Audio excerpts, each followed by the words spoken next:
Hello children, hope so you all are fit and healthy. So today in our class we are going to discuss how to frame affirmative, negative and interrogative sentences in simple past. Now let us see about past simple. What is a helping verb or the auxiliary verb we use in simple past? Did, did, with all the subjects. With all the subjects we use did. Very good. Now let us see how to form an affirmative sentence in past simple. Let us see the structure first.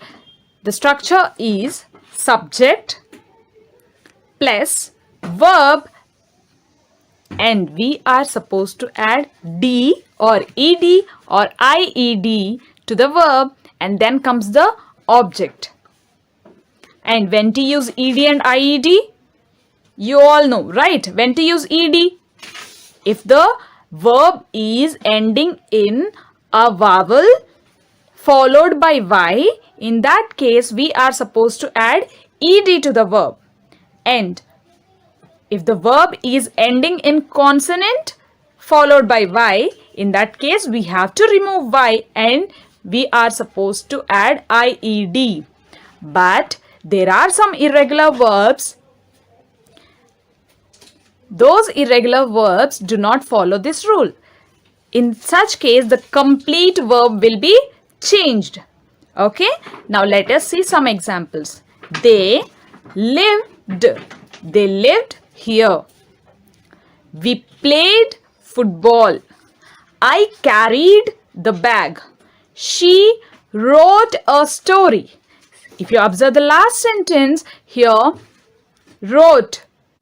Wrote is past form of write. Yes, it is an irregular verb, so it doesn't follow ded or ied rule. Fine? Now, let us learn how to frame sentences, negative sentences in past simple.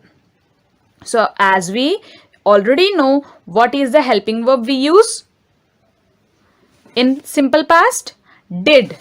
And as it is a negative sentence, we all know that we are supposed to add not not, but when?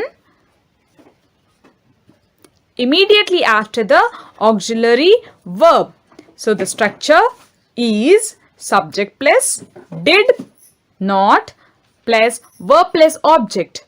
Let us see some examples. They didn't live here. We didn't play football.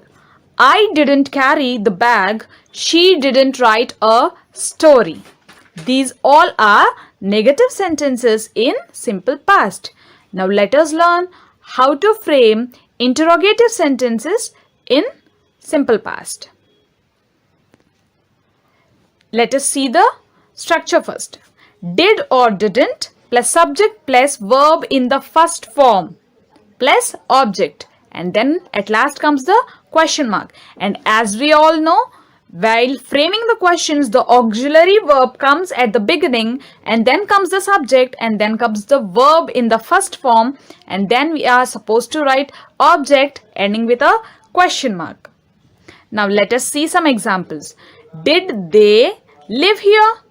Didn't they live here? Did we play football? Didn't we play football? Did I carry the bag? Didn't I carry the bag? Did she write a story? Didn't she write a story? Etc.